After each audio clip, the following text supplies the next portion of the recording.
Hello दोस्तों, मैं नवनीत यादव आपका स्वागत करता हूं आपके अपने YouTube channel blogger Navneet Yadav में। आज हम जानेंगे रस, छंद और अलंकार के बारे में कुछ रोचक तत्व। तो हम देखते हैं जो रस, छंद और अलंकार हैं, ये जो हमारे प्राचीन साहित्य हैं, प्राचीन रचनाएं हैं, जो काव्य शास्त्र हैं, उनसे हमें इनका उल्लेख देखने को मिलता है। जैसे संस्कृत भाषा में कुछ काव्य शास्त्र लिखे गए हैं, कुछ हिंदी भाषा में लिखे गए हैं, कुछ अवधी भाषा में, ऐसे ही बहुत सारी भाषाएं हैं जिनमें काव्य शास्त्रों को लिखा गया है। तो अगर हम बात करें संस्कृत की, तो संस्कृत में कुछ सिद्धांत और उनके प्रवर्तकों के जो हैं वो नाम दिए गए हैं। जैसे अगर हम रस संप्रदाय की बात करें, जिसमें हम रस को पढ़ते हैं, तो रस संप्रदाय की जो शुरुआत थी वो आचार्य भरत मुनि द्वारा की गई थी। और अगर हम अलंकार संप्रदाय की बात करें, अलंकार संप्रदाय जो था वो आचार्य भामा द्वारा स्टार्ट किया गया था या प्रारंभ किया गया था।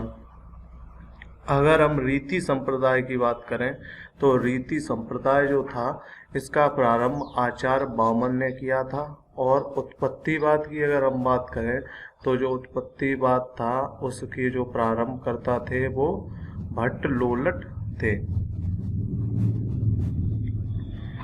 अब हिंदी की अगर बात करें, तो हिंदी में जो रीतिवाद था उसके प्रवर्तक केशवदास थे। जो छायावाद था उसके प्रवर्तक जयशंकर प्रसाद थे। हालावाद था उसके प्रवर्तक हरवंश राय बच्चन थे। और जो प्रयोगवाद था उसके प्रवर्तक अज्ञे थे। कैप्सूलवाद की बात करें तो ओमकार नाथ त्रिपाठी जो थे इसके प्रवर्तक थे। और स्वच्छंदावाद की अगर बात करें तो श्रीधर पाठक जो थे वो इनके प्रवर्तक थे। ये है संस्कृत और हिंदी के कुछ संप्रदाय और उनके प्रवर्तक। अब हम पढ़ते हैं रस के बारे में। तो अगर हम रस की बात करें, तो रस जो होता है वो उसका शाब्दिक अर्थ होता है आनंद।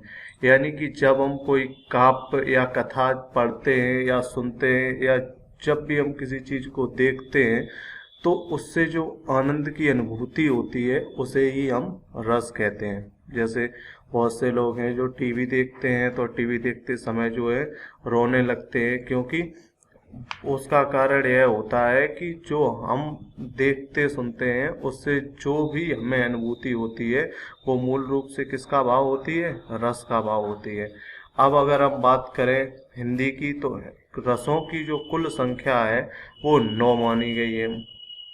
वैसे 2 रस और हैं, वात्सल और भक्ति, ऐसे कुल 11 रस हो जाते हैं। लेकिन अगर रसों की संख्या की बात करें तो मूल रूप से जो रस है वो 9 माने गए हैं।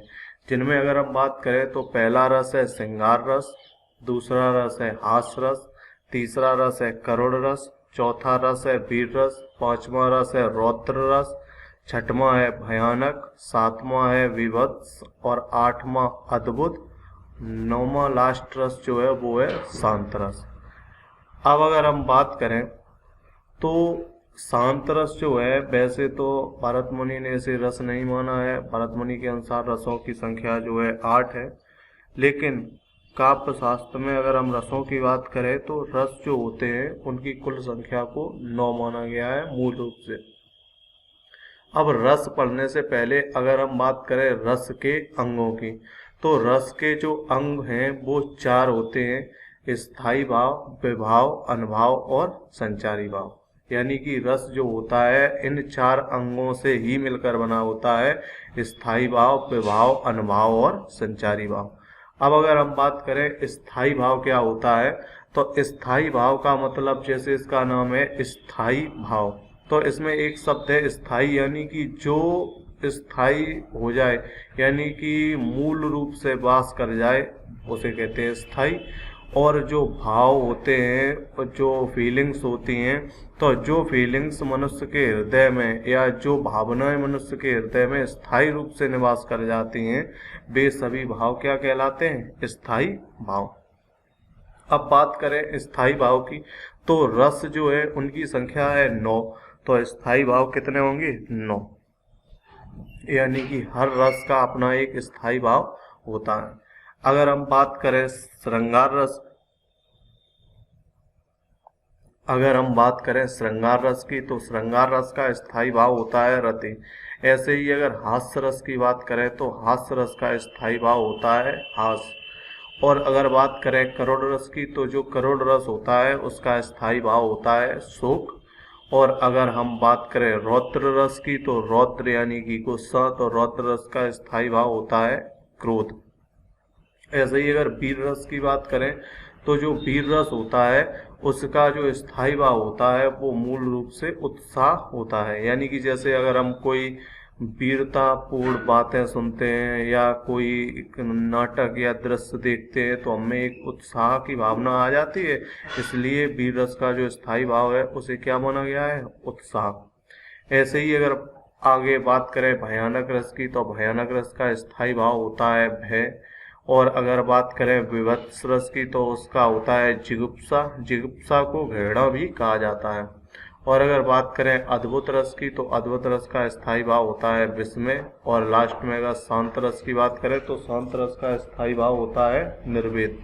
निर्वेद का मतलब होता है जब वो मनुष्य को संसार से वैराग्य उत्पन्न हो जाए, यानी कि उसे लगने लगे कि इस संसार में जो कुछ है वो नश्वर है, तो वहाँ पर निर्वेद का जो भाव है वो उत्पन्न हो जाता है। अगर हम बात करें तो आचार्य भरत जो थे उन्होंने रसों की संख्या को जो है 8 कहा था। आचार्य भरत की अगर पुस्तक की बात करें तो आचार्य भरत द्वारा नाट्य शास्त्र पुस्तक जो है लिखी गई है, और वे मानते थे कि शांत रस जो है इसका नाटक में कोई काम नहीं होता है, इसलिए उन्होंने रसों की संख्या को कितना माना, 8। ये तो बात हो गई रस और उनके स्थायी भाव की। अब बात करते हैं विभाव की। विभाव का अगर बात करें तो जो व्यक्ति वस्तु या परिस्थिति स्थायी भाव को जागृत करने का काम करे, यानी कि जब किसी व्यक्ति को देखकर, वस्तु को देखकर या कोई ऐसी परिस्थिति जिनमें हमारे स्थायी भाव हैं, ये स्थायी भाव जो है जागृत हो जाए, तो वह जो परिस्थिति है या वह व्यक्ति है या वस्तु है वो कहलाता है विभाव। यानी कि जब हम किसी, जैसे हम कहीं पर गए निमंत्रण खाने और वहाँ पर हमने जो है मीठी वस्तुएं देखी, उनसे जो है हमारे मन में जो है एक भाव उत्पन्न हुआ, यानी कि जो भाव उत्पन्न हुआ वो उस मीठी चीज को देखकर हुआ। तो उस जो जिस वस्तु को देखकर भाव उत्पन्न होते हैं उस भाव को हम क्या कहते हैं, विभाव। अगर हम विभाव की बात करें तो विभाव जो होते हैं, विभाव 2 प्रकार के होते हैं, एक आलम्बन और दूसरा उद्दीपन। अगर विभाव की बात करें तो आलम्बन का मतलब, जैसे फिजिक्स पढ़ते हैं तो उसमें जब भी हम अपवर्तन या परावर्तन पढ़ते हैं तो उसमें एक आलम्ब बनाते हैं। आलम्ब मतलब होता है मूल, आलम्ब मतलब मूल। और उद्दीपन का जैसा मतलब होता है, उद्दीपन माने होता है बढ़ाने वाले, उद्दीपन का मतलब होता है बढ़ाने वाले। अब अगर हम बात करें आलम्बन विभाव की, तो आलम्बन विभाव जो होते हैं ये 2 प्रकार के होते हैं, एक होता है आश्रय और एक होता है विषय। यानी कि आलम्ब जो होते हैं वो 2 भेद हैं, एक आश्रय होता है और एक विषय। आश्रय की अगर हम बात करें तो जिस व्यक्ति के मन में भाव उत्पन्न होते हैं, जैसे कोई नाटक देखकर हमें उत्साह का जो है स्थायी भाव उत्पन्न हुआ, यानी कि उस वीर रस की अगर बात करें, जैसे हम कोई पौराणिक गाथाएं सुनते हैं तो जो उत्साह का भाव उत्पन्न हुआ, तो हमारे मन में अगर भाव उत्पन्न हुआ तो हम क्या हो गए, आश्रय। यानी कि आश्रय वह व्यक्ति होता है जिसके मन में भाव उत्पन्न होते हैं। अब बात करें विषय की, तो विषय होता है जिस वस्तु या व्यक्ति को देखकर या जिस भी चीज को देखकर या सुनकर हमारे मन में जो भाव है वो उत्पन्न हो रहा है। जैसे अगर हम बात करें पौराणिक कथाओं की, या महाभारत जो है टीवी पर टेलीकास्ट हो रहा है, तो महाभारत देखकर जो हमारे मन में उत्साह का भाव जो जागृत हुआ, तो हम क्या हो गए, आश्रय, क्योंकि जो भाव है वो हमारे मन में जागृत हुआ। और जो महाभारत है या जो टीवी है जिसको देखकर, तो वो क्या हो गया, विषय। यानी कि उस महाभारत को देखकर ही तो हमारे मन में भाव उत्साह का जागृत हुआ है। तो जो स्थायी भाव को जागृत करने का कार्य करते हैं, यानी कि कोई रोता है किसी चीज को देखकर, तो जो करुण नामक भाव है, यानी कि किसी वस्तु को देखकर ही तो उसमें भाव उत्पन्न होता है। जैसे अचानक से अगर कोई बॉल आपके पास आके गिर जाए तो आप जो है, या कोई चीज देखकर आप डर जाएं, तो डरते कौन है? आप ही तो डरते हैं। तो आप अगर डरते हैं तो आप क्या हो गए? आश्रय। और जो है वस्तु या जिस भी चीज को देखकर आप में ये भय जो है, इस नामक स्थायी भाव वो जो जागृत हुआ है, उस वस्तु को हम क्या कहेंगे? विषय। अब अगर बात करें उद्दीपन विभाव की, तो वे सभी बाह्य चेष्टाएं या बाह्य वातावरण जो आश्रय के मन में उत्पन्न होने वाले भाव को और बढ़ा दें, उन्हें क्या कहते हैं? उद्दीपन। यानी कि जैसे अगर बात करें, अगर आपको मिठाई पसंद है और आप दुकान पर गए, तो मिठाई को देखकर आपके मन में भाव उत्पन्न हुआ, तो आप क्या हो गए? आश्रय। और वो मिठाई क्या हो गई? विषय। अब उसकी जो सुगंध है या खुशबू है वो आपके पास आ रही है, तो अब वो जो बाह्य क्रियाएं हैं या बाह्य चेष्टाएं हैं, वो आपके मन में उस भाव को और बढ़ा रही है, तो वो क्या हो गई? उद्दीपन। यानी कि वे सभी बाह्य चेष्टाएं या बाह्य वातावरण में होने वाली क्रियाएं जो आपके अंदर उत्पन्न जो भाव है उसको और अधिक बढ़ा दें, यानी कि उस चीज के लिए आपकी इच्छा और अधिक बढ़ा दें, तो उसे क्या कहते हैं? उद्दीपन विभाव। अब बात करें अनुभाव की। अगर हम बात करें अनुभाव की, तो स्थायी भाव जागृत या उद्दीपित होने पर, यानी कि जब मनुष्य में या किसी व्यक्ति में स्थायी भाव जो है जागृत हो गए हैं या वो बढ़ गए हैं, अपने जो उद्दीपित कर दिया है, यानी कि उन्हें बढ़ा दिया गया है, तो आश्रय के मन में जो आश्रय में जो चेष्टाएं होती हैं, यानी कि उस समय जो व्यक्ति में शारीरिक मानसिक या जैसी भी चेष्टाएं होती हैं, वे सभी जो चेष्टाएं हैं उन्हें क्या कहते हैं? अनुभाव। कभी कभी पूछा जाता है कि आश्रय के मन में होने वाली चेष्टाओं के का जो है वो किसके अंदर आती हैं, तो वो सभी किसके अंदर आती हैं? अनुभाव के अंदर आती हैं। अगर हम अनुभाव की बात करें, तो अनुभाव जो होते हैं ये 4 प्रकार के होते हैं: कायिक, सात्विक, मानसिक और आहार। अगर हम इसमें कायिक की बात, सात्विक की बात करें, तो सात्विक अनुभाव जो है ये 8 प्रकार के होते हैं। अब अगर हम बात करें संचारी भाव की, तो संचारी भाव जैसे इनका नाम है संचार होना, तो वे सभी भाव जो मनुष्य में क्षण भर के लिए संचार होते हैं, यानी कि कुछ समय के लिए ही मनुष्य में संचारित होंगे, वो सभी भाव क्या कहलाते हैं? संचारी भाव। जैसे अगर किसी व्यक्ति का एक्सीडेंट होने वाला हो या कहीं पर भी वो टकरा रहा हो या कुछ भी उसके साथ हो रहा हो, तो वो एकदम डर नहीं जाता है, वहीं पर खड़ा हो जाता है। उससे कहते हैं वहां से हटाओ, तो वो हट नहीं पाता है, वो वहीं पर रुक जाता है। उसका कारण होता है उसके अंदर जो है वो संचारी भाव उस समय आ जाता है, जिसे जड़ता कहते हैं। यानी कि जब भी कोई घटना हमारे पास अचानक से हो जाए, तो मनुष्य में स्वाभाविक रूप से एक जड़ता का जो संचारी भाव है वो प्रवेश कर जाता है, जिससे वो उस जगह से हट नहीं पाता है और वहीं पर खड़ा रह जाता है। तो वे सभी भाव जो मनुष्य में क्षण भर के लिए उत्पन्न हो, वे सभी भाव क्या कहलाते हैं? संचारी भाव कहलाते हैं। अगर हम संचारी भाव की बात करें, तो काव्य शास्त्र में संचारी भाव की संख्या जो है उनको 33 माना गया है। यानी कि कुल संचारी भाव जो होते हैं वो कितने होते हैं? 33। इनमें अगर हम बात करें, हर्ष, विषाद, त्रास, लज्जा, ग्लानि, चिंता, शंका, असूया, आमर्ष, मोह, गर्व, उत्सुकता, उग्रता, चपलता, दीनता, जड़ता, जड़ता जो अभी बताया था, आवेग, निर्वेद, धृति, मति, विबोध, वितर्क, श्रम, आलस्य, निद्रा, स्वप्न, स्मृति, मद, उन्मद, अवहिता, अपस्मार, व्याधि, मरण। ये जो 33 हैं ये है संचारी भाव। यानी कि अगर इनकी बात करें तो ये मनुष्य के हृदय में जो है वो क्षण भर के लिए प्रवेश करते हैं। कभी कभी पूछा जाता है असूया क्या है, तो यह एक संचारी भाव होता है। अब अगर हम कुछ संचारी भाव की बात करें, तो जो असूया होता है उसका मतलब होता है जब किसी व्यक्ति के गुण उसको अवगुण लगने लगे, यानी कि किसी की अच्छाई जो है वो आपको बुराई लगने लगे, तब वहां पर किसका भाव होता है? असूया का भाव होता है। आमर्ष की बात करें तो जब विरोधी का अपकार करने की अक्षमता के कारण, यानी कि जब जो आपका प्रतिद्वंदी है, विरोधी है, उसके अपकार करने की आप में अक्षमता हो, उसके कारण आप में होने वाला जो दुख होता है वो दुख कहलाता है आमर्ष। अब निर्वेद की अगर बात करें तो निर्वेद बताया था वैराग, यानी कि जब सांसारिक वस्तुओं से मोह हट जाए, यानी कि इस संसार की सभी वस्तुएं नश्वर लगने लगे, तो मनुष्य के मन में वैराग का जो भाव उत्पन्न होता है उसे कहते हैं निर्वेद।